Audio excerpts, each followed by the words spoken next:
What's up, Packers fans? Aaron Negler here with Cheesehead TV, joined as always by Andy Herman, the Don of the Pack-A-Day podcast, charged with talking me down on a less than victory Tuesday. Andy, where do you want to start with this shit show?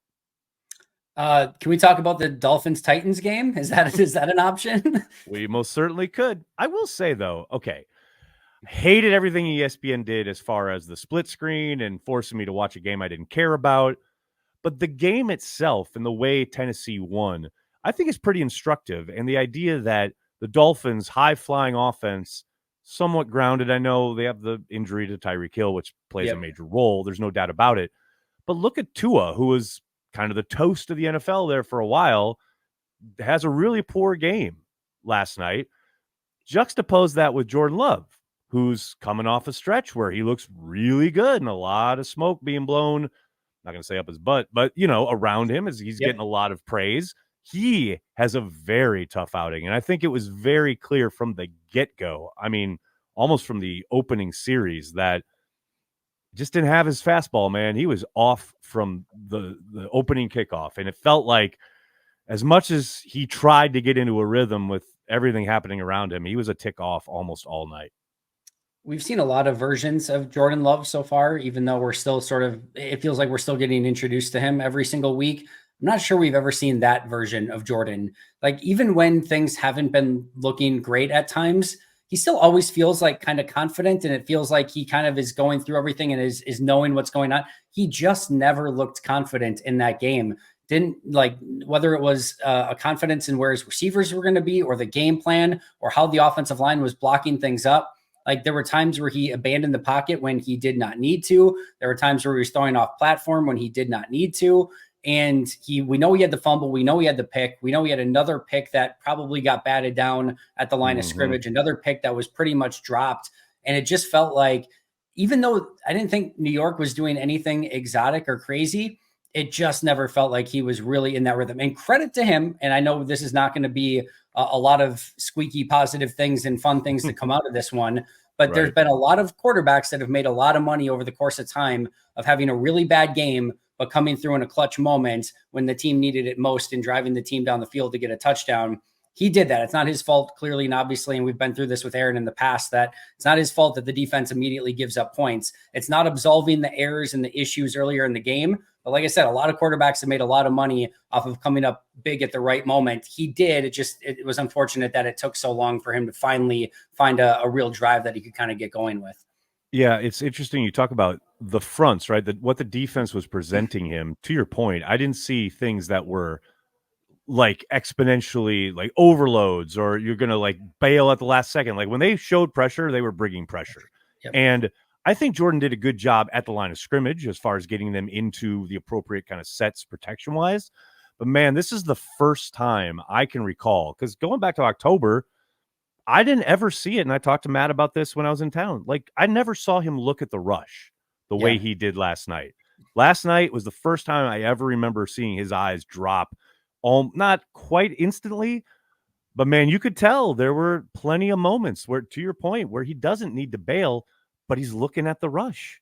Yeah. And I don't know if it's because of the environment. I don't know if it's something the Giants were doing, but it's the first time I've really noticed that he, not even like abandoning his reads. It was just kind of seemed like he was drawn to, okay, what's happening? And maybe that was all the scouting they did leading up to this game, knowing that Martindale loves to send different kinds of pressures, needs to double kind of check and confirm what he thought he saw pre-snap is actually what's happening post-snap. I don't know, only Jordan can answer that question. But again, that's the first time, to your point, not feeling comfortable, not feeling confident. That certainly seemed to be part of that kind of case. And just juxtaposed to the week before, where you've got this really good Kansas City defense where they're going to bring pressure and try to confuse you and confound you. And he had answers to everything in that game, looked totally confident, trusted his line, fired the ball downfield, did everything. And you go to New York less than a week later, or a little over a week later on a Monday Night Football game, and it looks 1,000,000% different. And not just Jordan, a lot of phases of the game, a lot of players, a lot of everything looked a whole heck of a lot different, but just an interesting juxtaposition between the 2 weeks for sure. How much do you think, and I'm not going to it's not this, I know this isn't the thing that caused all of that, right? But how much do you think the absence of Christian Watson played into this? Because you look at those games against Detroit and the Chiefs, he's a primary target in both of those games, has touchdowns in both of those games. Certainly, you got to think defensive coordinators are playing you much differently when Christian Watson's in there. It seemed to affect them in a major way last night.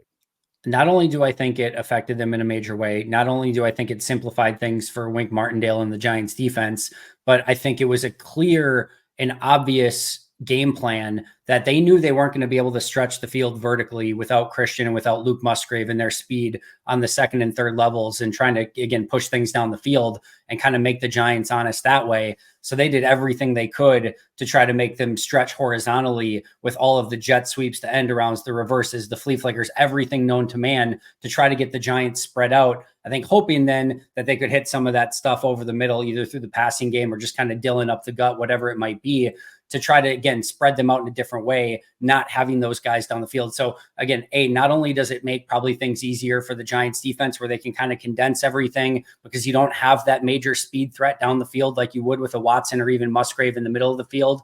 Not only do you not have Aaron Jones to kind of be that, spark plug and playmaker in the backfield, and the play action maybe doesn't have the same sort of threat that it would if he was in it. But now you're changing up the game plan. You're not hitting on some of those explosive plays. So it was definitely something that I had some fear of going in, but I think almost they overcompensated for it a little too much and wish they just would have ran a little bit more of their kind of standard offense. Yeah, I mean, I know this morning, I know Tyler put up a fun meme of Matt with his play sheet being nothing but jet sweeps. And I know, man, look, my Twitter was exploding with people being so upset by the play calls. It's so obvious that that was a major part of the game plan, right? Yep. Something they clearly practiced all week, thought there was something they could take advantage of there. And to a point, I understand it, right? Especially without Christian Watson, without Luke Musgrave, you want to get the ball in the hands of Jaden Reed, like as much as you can, because he's probably your one lone explosive type playmaker you got left standing. So to that end, I understand it. But yeah, it did feel like maybe Matt got a little false sense of security when first play positive game, the very literally first play of the game is handed to Jaden Reed. Yep. Then a couple drives later, you get into the end zone with Reed, and you're thinking, and those 2 carries, he ended the night with 4, and it feels like he had like 10, but he had 4 carries, and it's like, and then he got push passes and the ball's in his hand, but it felt like Matt maybe got a little, not overconfident, but felt like, okay, I'm confirming what we did, the work we did during this week is correct and it's working. And so that when it came time, you need a 2-point, you need a serious conversion. Okay, I'm going to go to this well. Probably went there once too often, is my thought.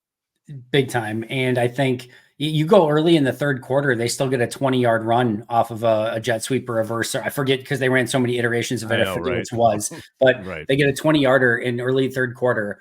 And then the Giants made the adjustment and they were like, all right, we're not going to let this happen anymore. They get stuffed a few more times in some really key plays, even down in the red zone. And it was obvious that the Giants made the adjustments that they needed to. And now you needed to have a counter off of that. And maybe that's just like running up the gut because now they're playing the sidelines as much. Or maybe it's like literally faking the sweep and then bootlegging off of it. There had to be something that you could kind of counter off of it a little bit. And they just didn't have that. And I think it was probably to the point where once they figured it out, you just kind of have to go, all right, that's sort of off the playbook now. We got to go in a different direction, especially on the 2-point conversion play. What was fascinating to me, too, you mentioned the red zone, and you look at the sequence at the end. They get the big fumble recovery, heads-up play by Carrington Valentine. You're in position. And it was kind of the first time all night that they went like 5 wide empty at times. And they really played it as though they were kind of up against the clock when they really had control of the game at that point. Yes, you have to score. There's zero doubt about it. But I was surprised at how they went almost up-tempo. And yeah, like, look, you got to score. No question about it. But you did leave a minute 30 on the clock. Like, at some point, I was thinking, all right, run the ball, make them use their timeouts at least, at bare minimum. But it did feel like, okay, we've scored and we're all very excited. That's literally when I put up the lot of ball game left tweet because we've seen Joe Barry in these situations. We've seen how he operates. There was no doubt in my mind that once they scored, the Giants had more than enough time with 2 timeouts to march the field, and all they needed was a field goal. It just felt like a missed opportunity on the offensive side. I think it was as well, and there were definitely mistakes made. What I will say is the Giants took all of 3 plays with no timeouts to get in Green Bay's field goal range, or like maybe it was 4 plays, whatever, to get in field Yep. goal range anyway. I'm not sure how much even them using those couple of timeouts would have unfortunately, mattered in that Right. situation, but it doesn't absolve the process, and they probably could have taken a little bit more time off. I get like maybe the thinking there too is like you want to leave yourself outs where if you don't get in the end zone, you still have 2 timeouts left. And now you can maybe hold them 3 downs and get a punt and still get the ball back and have a chance. I understand all of that, and you're hoping you're going to get the 2-point conversion and that they're not going to drive down and score a touchdown. So worst case scenario is they tie the game with a field goal. Just a lot did not go according to plan at the end of game at any point in the game. But they Right. probably left too much time. They didn't get the 2-point. They allow them to get into field goal range with ease anyway. It was all just that type of night for Green Bay. Speaking of getting into field goal range with ease, I mean, Mr. Joe Barry, there he is. There's the guy we know. Look, they've clearly, these last couple games against Detroit and the Chiefs, found a way of working on defense, or so they thought. That all kind of disappeared last night, especially up front. The reason they were able to win those games was because of their control of the line of scrimmage on both sides of the ball, really, but especially on defense. All of the discipline, all of the kind of lane integrity that we saw from this pass rush the last couple games absolutely evaporated last night. And all I can think is, look, I have no idea the psyche of every NFL player.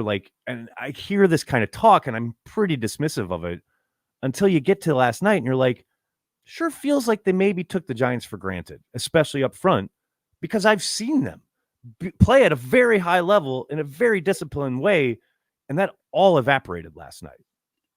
And the other thing too is maybe from a psyche standpoint, you see a team that's given up 69 sacks on the year and a quarterback that's gotten sacked numerous times, and you're maybe thinking, oh, let's go pad some stats. Maybe we can up my next contract a little bit by getting, and you kind of maybe let go of your assignment a little bit and kind of go, Tommy DeVito hunting rather than kind of doing your job in your 111th. Right. We talk all the time about complementary football, meaning offense, defense, and special teams all complementing each other and making it obviously an easier football game for everyone. Complementary football, and I know you know this, but complementary football exists within your own scheme and everything as well. And what we saw in this game was it would be Devontae Wyatt winning clean up front, but nobody else is. And Tommy DeVito just sidesteps it and takes off for 10 yards. Or Rashawn Gary coming across the edge and Tommy DeVito sidesteps it, just takes off for 15 more yards. And it was not a group of players playing cohesive together 11-person football. It was 11 individual guys doing their own things at all times, and it just didn't feel connected at any point. And I think that was honestly one of the big, because there were times where you can look all across, like there plays Isaiah McDuffie made, Wyatt was getting into the backfield, LVN had a couple plays, Gary got in there a couple times. I thought Clark and Slayton had good games. Like you look individually and you can actually see some things that kind of went okay, but like one person would win and everyone else didn't. And then you just ended up with a mess and a nightmare and everything else. Were you surprised? I'm sure you weren't, but were you surprised at Barry's very passive approach to Tommy DeVito? I mean, I say I know you're probably not, but maybe you were. It's just to the point where I almost expect it now. When you're going into fourth quarters against the Desmond Ritters of the world and the Tommy DeVitos of the world, and as a Packers fan how this is going to transpire, exactly how. You hear from Matt LaFleur at his press conference today. Well, we had a man call and we're playing way off. We can't be doing that. I could have told you that was going to be the approach, and I'm just a fan sitting on the outside because I see it week after week after week. So, yeah, I guess I'm not surprised. I'm sure you weren't surprised. No, not surprised. It feels like the Joe Barry defense has one setting. It's a default setting. It comes factory set, and you can't change it. And that's all it is. Like they're going to do the same thing regardless of whether you're playing Patrick Mahomes, Tommy DeVito, Danny DeVito, any other person. It just doesn't matter. They're going to do the exact same thing. And I think it's frustrating. Like you can feel at times almost like the players being frustrated of like, I'm sure they want to play a more attacking, physical brand of football, coming up and challenging players. And it's not to say that when they do those things, because there were times that he brought extra prep players and again, DeVito sidesteps, goes up the field. They don't get the sack, and those things happen. They're playing man coverage on the play to Keyshawn Nixon at the end of the game that gives up the 30+ yarder. So it's not obviously ever as simple as just saying it's all the same thing. But when you play kind of the same standard style of football week in and week out, it just doesn't leave you being this attacking minded, physical, imposing. You're not setting the tone. The other team is always setting the tone against you. I think you can only get so far in the NFL playing that way. Couldn't agree more. And to round out this cornucopia of crap from the Green Bay Packers on Monday Night Football last night, where are we on Bisaccia? It just feels weird when you have a unit where most of the attention this offseason was placed on Bisaccia's special teams unit, as far as guys who were signed and or extended, trying to give him the resources that he needs. These are lots of his handpicked dudes, and it is a inconsistent unit, and that I think is being kind. 28th in DVOA for anyone that cares about DVOA, tied with the defense, 28th in DVOA. And for, we obviously hear all the time about the Fireberry and the stuff like that, but like the special teams has not been good either. And I go back to 2021, and I think the 2021 Packers special teams might be the worst special teams unit I've ever seen in my life for any team ever. It was that bad. So when Bisaccia comes in 2022 and takes over, just not being the most god-awful special teams I've ever seen, and they were like 28th, 27th, I actually felt like that was a legitimate step in the right direction. It was at least not god-awful bad. It wasn't losing them games consistently, and it took a step forward, gave a lot of accident forgiveness during that year because, again, you're trying to change an entire culture of abysmal special teams for like 2 decades. So I was more than willing to give a lot in that season.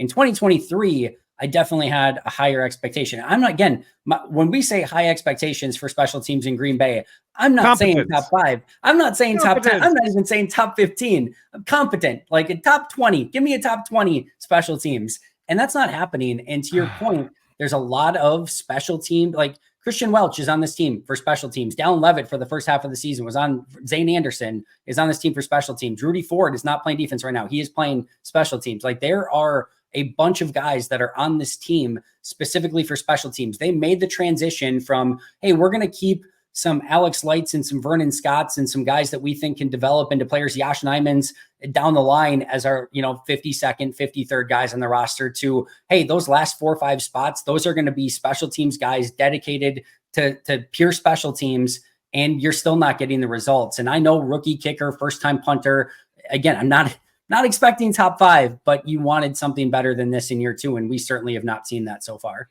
And my thing is, like, I understand guys are up and down, injuries happen, and you're shuffling a million dudes every week in and out, what are responsibilities, who's on which unit. Totally understand that. But literally every other team is dealing with that as well. Yep. Every team that displays competence on special teams on a week-to-week basis is dealing with that as well. So I don't see that as an excuse or an out. It's life in the league. It's part of the gig. And look, we're not saying anything Bisaccia doesn't know, but it is supremely disappointing when you do kind of put an emphasis and a focus on this unit that has, as you said, traditionally been such a thorn in the side of this franchise. Man, you really expected a lot more. And again, to your caveats, yes, very young. I mean, Carlson alone. You talk about Bisaccia. I'm not going to say he pounded the table for this kid, but he certainly was on board with that selection and has talked many times about how he, believes in him and knows that he can get the job done. And they're living with some of that rawness, some of the inexperience, all the stuff that got his brother cut early in Minnesota. Clear the Packers are going to stick with Carlson, but that's just one. Like Nixon was brought onto this team because of Bisaccia, that connection. You know what I mean? And he big, humongous play last week to help win a game on defense. Just as equally bad and awful decision on special teams last night to help swing a game that was very winnable. I mean, I know you put out the tweet of all the laundry list of mistakes that the Packers made last night. Like there are the mistakes that cost you, no doubt about it. But like Nixon's mistake, it's egregious in a way. Like I understand he's trying to make a play, right? But at some point you got to understand where you are and what is happening in this game. And every possession becoming so precious as the time kind of ticks on. That to me, the one good thing that probably came of it was he was immediately benched. And I'm Yeah. like, look, this is progress. We've gone from let Amari Rodgers fumble 10 times before we do Accountability. anything to, hey, he made a major gaffe. Let's get someone else back there right away. See, Andy, progress. Progress. And the thing is too with that play, that's such a game changing, game altering. The Packers are up by 3 in the second half, only allowed 7 points up until that point, had the ball around the 30-yard line if he just jumps on it. And we know that the offense wasn't exactly clicking on all cylinders that day, but you go down and score a touchdown, you're up by 10 and against the Giants, and now you make them more one-dimensional. My goodness, it could completely change the entirety of that game and maybe even the rest of the season for Green Bay, depending on how they go from here. That's a huge one. And then I wanted to ask you too. So like now we're this far through the season, 6-7, some incredible wins against some really good teams, some incredible losses against some really bad teams. What are your overarching 1,000-foot view of the thoughts of the Green Bay Packers at this point? Well, they're right where I thought they would be and should be. I think you're looking at a developmental year, which we've all talked about ad nauseum and how young the team is. It's all about building a foundation in 2023. And the wins and losses, yeah, we're going to live and die every week on what happens on the football field, right? Like, it's the whole reason we're all here. But man, you look at it long term, and we just talked to Wayne Larrivee about this on Carry the G Radio. Long term, this is all very good for this collection of guys going through everything they went through last night, all that frustration. That's banked reps, as Rodgers used to like to talk about. The idea that, we've been in these situations now and we know what we have to do better. We know what we have to count on, who we can count on. Long term, it's great. Short term, I hate it and it's frustrating and I want to jump out the window right here. But it's, again, you gotta look long term, because the whole idea in Green Bay is to open another window, and that begins in 2023. It's not a referendum, which I know in this internet age, it's impossible for it not to be. Like, my God, I don't know what your Twitter feed is like, but every missed throw by Jordan Love he's mid. He's not the guy. They got to draft a quarterback. It's like, can we just dial it back just a little bit? That's all I ask. Totally there with you. It's a season about building progress, and it does suck in the short term when you have a game like that where you built a bunch of progress and then you take this massive step back. And they're going to learn from that, and I think they've learned from it earlier in the season of how to have games like that and then bounce back. The big win streak after they were 3-6 shows that they're capable of doing something like that against much better teams than what they face on the schedule the remainder of the season. I'm excited to see how they respond to this one on a short week back at home, probably with a plethora of injury issues again. So let's see how they deal with it and see if they can take another step forward. That's the big thing, right? The juggling of the roster, I think, it's going to go a long way this week. And look, I know there's been so much smoke around Jair Alexander. There had been a little, it seems to be a little less now, hand-wringing about Aaron Jones.